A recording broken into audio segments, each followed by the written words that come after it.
Have you ever found yourself collapsing into bed, totally overwhelmed by the chaos of the day, wondering how on earth you are going to reclaim your peace and your purpose? What if I told you that transforming those frantic evenings into a calming sanctuary could unlock the restful nights and the productive, joyful, happy flow state days that you have been craving? Hi, beautiful mama. I am Mrs. Manifestation, and welcome back to the podcast. Today's episode is all about being perfectly prepped, setting the stage for success through a transformative evening routine. So, in this episode, we are going to be exploring how you can reclaim your evenings, reduce stress, and pave the way for a more productive day ahead. So, let's dive in. Now, before I begin, everything that I talk about today is going to feature within the Dream Day Planner that I've created just for you. If you want to access a free copy of your Dream Day Planner so you can follow along, that you can follow all the journal prompts and even get more in-depth insights through the audio guide included, then head over to mrsmanifestation.com/perfect and you're going to pick yourself up a free copy there. So, number one key to success is get into the habit of tidying up your living spaces after meal times to create a calming environment for relaxation and rejuvenation.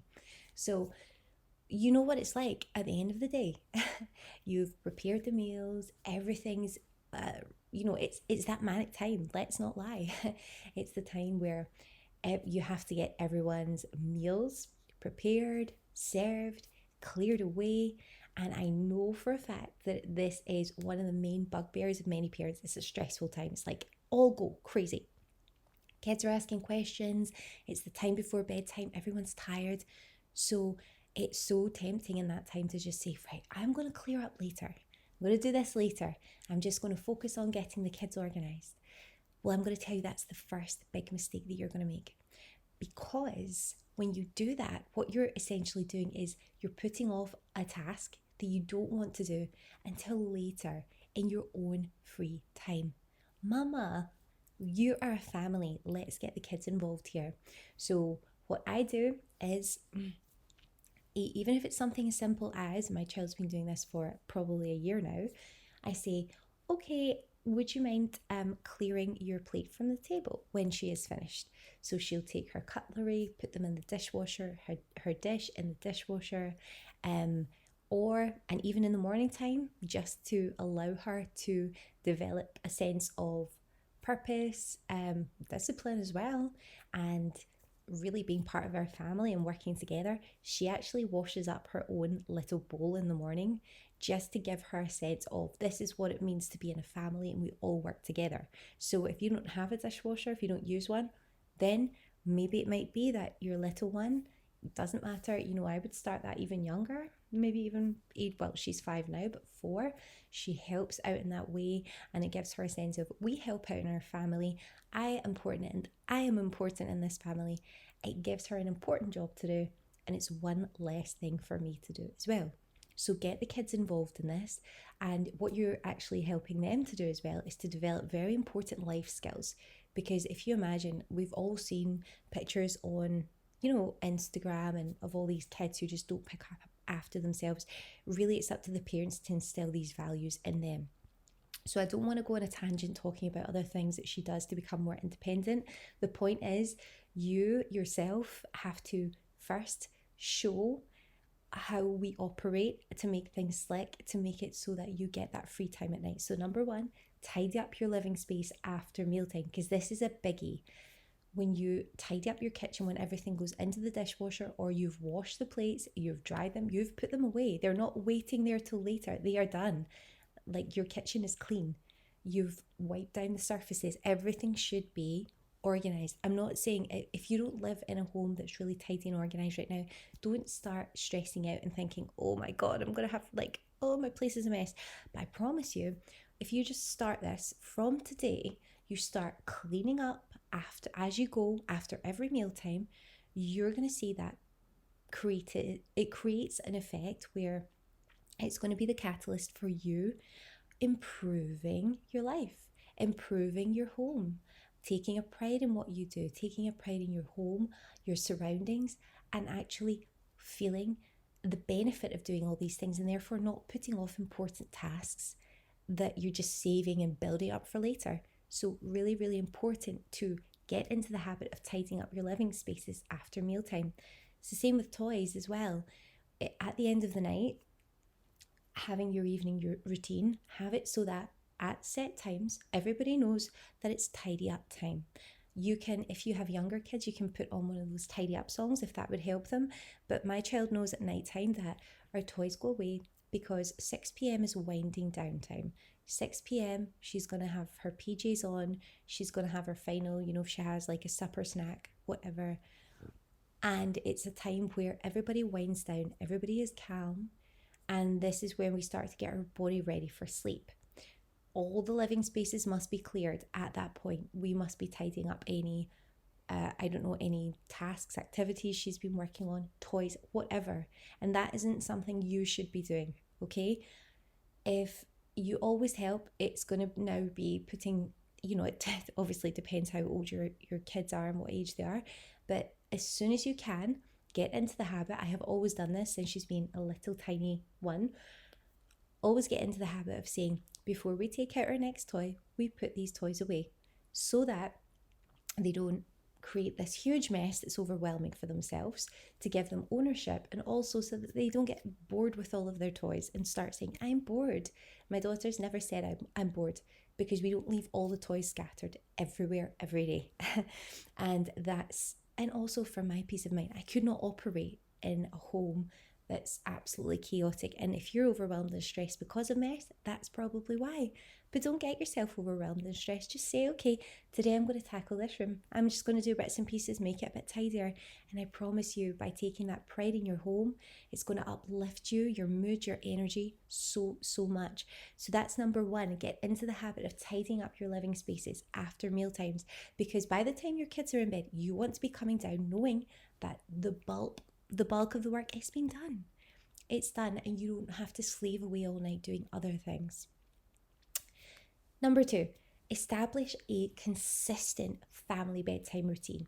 So you're going to be incorporating activities such as reading, storytelling, or just gentle wind down rituals like sitting together, cozying up with a blanket, something like that, to promote a sense of security and prepare everyone for a restful night's sleep. Now, even if you have a baby, you're going to find that you have a routine. For example, with my two children, my other daughter's routine is, as I said, 6 o'clock, pajamas go on, she has her drink, she has a little tiny snack before bed, she's maybe just doing a quiet winding down activity. In the meantime, my other child, he is getting ready, having his bottle, he does his potty and all that kind of thing at night time before bed, and all of that, face creams, any skincare things that we do at night time, that's all done. And then at a certain time, everyone goes up to bed, the lights go off, everything's calm, my daughter has her bedtime story, baby goes to bed, and that's that. 7 o'clock, bedtime, done. We actually go up before that. My daughter, she goes up around about 1:45, so that there's time for a story. She gets into bed and she knows that's bedtime, we don't get up, that's just the way it is.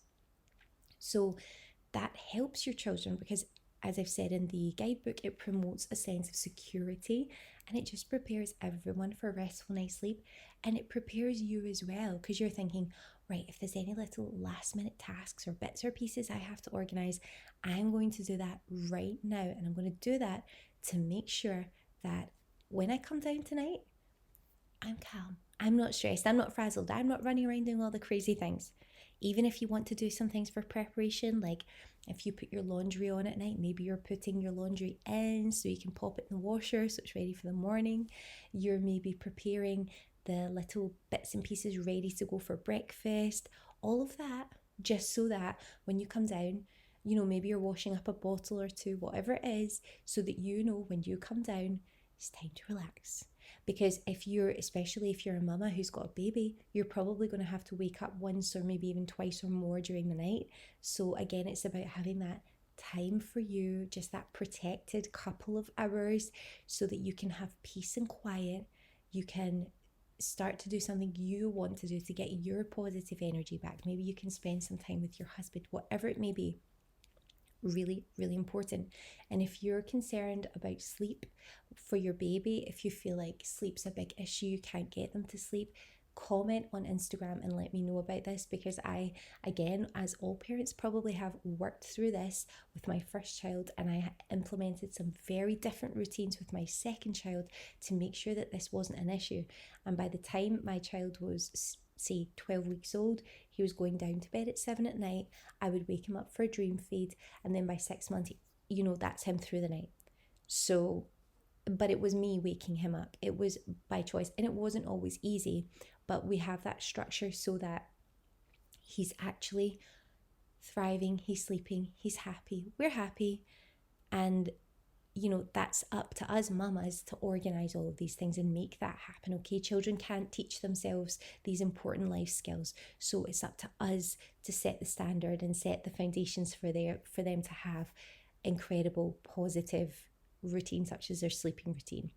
So moving on, next key to success, number 3, dedicate time to prepare your personal care routine. Okay, and I do this before my children go to bed as well, so that that's done as well. So things like selecting an outfit for the next day, taking care of your skincare, all the things that you need to do. For example, for the next day, if you've got your skincare ready, if you've got your makeup all ready there to go, like in your makeup case, you've got everything that you need planned for the morning, so that you don't have to say, oh my God, what am I wearing today? Oh, where's my skincare? Oh, where's that makeup? For me, in the morning, I'm quietly sneaking out of my bedroom. I am tiptoeing downstairs. I use the downstairs bathroom so that I'm not creating a lot of noise. I'm getting ready. I'm up very early. Actually, this morning wasn't as early as usual, but about 5:45 in the morning, so that I can get up in the morning. I'm sitting here recording this at like 6:30 a.m. Why? This is my free time. I value it. I value free time more than I value going to bed late and hitting the snooze button. Okay, so if you dedicate time to preparing your personal care routine, like what you're wearing the next day, and by the way, choose something nice to wear, whether that's that you've got your, I don't know, maybe you've got nice leggings that you like to wear, or a nice jeans and nice dress, choose something you like. Choose something that's going to inspire and uplift you. Don't just chuck on your old, I don't know, your old, like, I don't know, I'm trying to think, like old bobbly old leggings and socks and all this. Think of something nice. And I'm not even going to go there about the bobbly socks and socks with holes in them and stuff. Those go in the bin. You value yourself, okay? And hopefully this will inspire something in you. If you're somebody who thinks that you're only worth a pair of socks with holes in them and old bobbly leggings, and you really need a new pair, mama, get them binned and go out and buy a new pair. Okay, you are worth so much more than that. You deserve to be taken care of. You deserve to feel and look amazing every day. And this is something that I really want you to do for yourself. So make sure that you're wearing something nice that uplifts you, that makes you feel good, makes you feel confident, that brightens up your day and your family's day. Because imagine how you feel when you see someone walking around who is absolutely beautiful, who's vibrant, who's full of energy and happy. It makes you feel good. Don't you want to be that for your family? Of course you do, but you want to be that for yourself too. Okay, be your best self. And part of that is we choose an outfit the night before. You don't need to be all dolled up and glam, but choose something that makes you look and feel confident, that makes you feel happy. If you're a mama and you're lounging about all day in PJs, think about it. Do you want to get some nice activewear or loungewear, something that's comfortable? I practically lived in leggings for the first few weeks, but I was still feeling put together because I was not wearing old baggy crazy things. I was like, no, okay, I'm wearing the leggings because that's all that fits me. But I'm maybe putting together an outfit with that makes me feel good, that I don't feel like I'm totally just moping around all day in PJs, not feeling my best self. So have all of that ready to go. So in the morning, You're picking it up and you're good to go. I've got my skincare all set out for the next day. I have my makeup all set out for the next day. So I can just come, get ready. No thought involved. It's good. Last key to success for being perfectly prepped as a mama. Set a bedtime reminder that's going to prompt you to wind down and prepare for sleep, aiming to be in bed at least 15 minutes before your desired sleep time to allow for a full 8-hour sleep window. Now, if you're like me a couple of months ago where I still woke my baby, or even a month ago, I still woke my baby up for a dream feed before he went on to eating some solids. I still woke him up and I did that regimented every single night at like 10 p.m. for that dream feed, just to give him that last bottle to see him through the night. Still, I would get into bed earlier than that. And let me tell you, it was sheer hell waking up after you've had an hour's sleep. You just want to be in bed. You have to get up and make a bottle. It is sheer hell. But you know that by doing that, by taking charge, by saying, right, I know that if I feed my baby now, he won't wake up all night. You can eventually cut back on that and cut back on that until it's non-existent, and until you do what I did and basically it just phases out. You're like, right, he doesn't get his dream feed anymore because we're down to like 60 mils now and I'm just waking him up, annoying him now. And that's that. But if you set a bedtime reminder to prompt you, this is winding down time, you're going to do what you can to get that 8-hour sleep window. So I don't mean that you're getting 8 hours sleep from the minute your head hits the pillow and then you have to wake up and then you're discounting that time. Any time you wake up doesn't count as sleep. So if that means that you're going to bed at 8:30, so that, or 9:30, so that you can actually sleep until whatever time that would give you 8 hours, if that's giving you an extra 8.5, 9 hours even by the time it takes for you to feed the bottle, clean up, do anything you need to do, then you need to ensure that you've got that 8 hours locked in. Now, you might not get that 8 hours, but if you aim for that, because your baby may be up during the night, things may happen. I don't know. You might not just have a great restful sleep.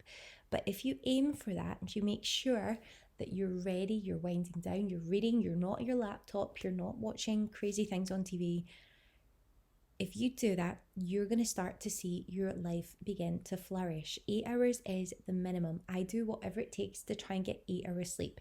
And now that my baby is not having his dream feed anymore, it's amazing because and trust me, it flies in, I can go to bed like 9:15. I'm up at 6:15 and I get a really good sleep. I say 9:15, no, 9:45 at night. Up at 5:45 today, but sometimes I do it earlier so I can get up at 5. Just depends how I feel that day, what's been going on, what I need to finish. But give yourself that sense of leeway and make sure that you've got a routine for yourself where you're winding down. You're not falling asleep on the sofa. I know it's so tempting, but what I do, I actually get ready when my children get ready, or just afterwards, after they go to bed. I just put on my PJs and I'm like, okay, this is part of my winding down ritual, okay? And again, make sure you're feeling good. Make sure you've got nice pajamas on. You're feeling cozy. You're feeling comfy. And like I said, you're perfectly prepped. So you don't have to do all these crazy things like running around, cleaning up, tidying up, doing all of that. You don't have to do that because it's actually done already. Now you're ready to wind down, have time for you. And what I love to do in that time is personal development. And if I'm feeling like personal development or business development, I've had that day, I've done so much, I need to chill. Well, it's like Married at First Sight. Something like that, that's just going to be absolute nonsense, light relief. It's going to get your mind off of that. Or reading, if you can't stand reading tonight, if you're like, I've just done too much, something light, something chilled, some music, calm. And then take that time to switch off at the end of the night, reflect on your day, and just go up into bed, relax, you're ready for the next day. So that was us. And I have some journal prompts here for you. We have actually included the journal prompts as a journal notebook style document for you. So again, if you want this, if you're finding value in this, then there's 4 other points that are really going to be so valuable that I will talk about in future episodes. But to have the perfect day, you have to be perfectly prepped. So which is why I'm talking about this today in step 1. So let's go for some journal points here. You can pause as you need to. Number 1, I want you to reflect on your evening routine. What activities help you to unwind and help you to prepare for a restful night's sleep? Have a think about that. Pause, and when you're ready, move on. Number 2, are there any adjustments that you can make to create a more calming environment before bedtime? So what I mean by that, where are you finding the biggest resistance right now? What do you hate about your nighttime routine or about bedtime routine? Is it that your kids are crazy and don't want to go to sleep? Is it that the house is a mess right now when you're going to sleep? What's the biggest thing that you hate? And that's how we work out what has to change. Once you've worked out what you hate and what's the worst part and where you feel the most resistance, then you can just say, okay, well, how could this be better? What do I have to do? Do what I do. Sit your kids down, have a chat with them, say, hey, I'm not really liking this right now. So how can we change this? What are we going to do to make this better? Have them in on it. Have them conscious about this. Have them conscious that actually we need to be calm. We need to be restful. There's reasons why we do things. How can we improve it? And get them involved. And when they start going off track, you can say, well, remember what we spoke about earlier. We're making an effort to do this, to do that. So remember, we need to be thinking about this. We need to be focused on this. And they'll help you out with that so much more than you even know. Journal prompt number 3. I want you to think about your self-care habits. How do you prioritize personal care in your evening routine? So even from like your skincare to selecting your outfit for the next day, what habits and rituals do you have that prepare you for the next day? And then finally, the last journal prompt for perfectly prepped in the Dream Day Planner. How can you enhance this aspect of your routine to promote a sense of confidence and well-being? What one thing is it during the day that makes you feel like you could do with a bit more confidence or feeling well? Is it the fact that maybe you just feel always on the back foot every single day? Or do you feel like you could do with a bit of free time in the morning, just like me sitting right now? Do you need some more time for personal development? Do you need some more time for business development? What is it? Do you need some more time to just invest in you and your self-care? Do you need a few appointments booked in so that you can feel like the self that you thrive to be? How would that help your confidence and well-being? So I hope that you have enjoyed this episode, that it's helped you. If you are ready to take control of your evenings and transform your life, then don't forget to subscribe for more tips and insights. And don't forget that if you want to be perfectly prepped and you want to follow all of the stages and the keys to success, then make sure to head to mrsmanifestation.com/perfect and pick up your free perfect day planner. So you're going to find everything plus more there. And I know you're absolutely going to love it. So don't forget, if you know someone who's going to benefit from this episode, if you know someone who really needs to hear this, do forward it on.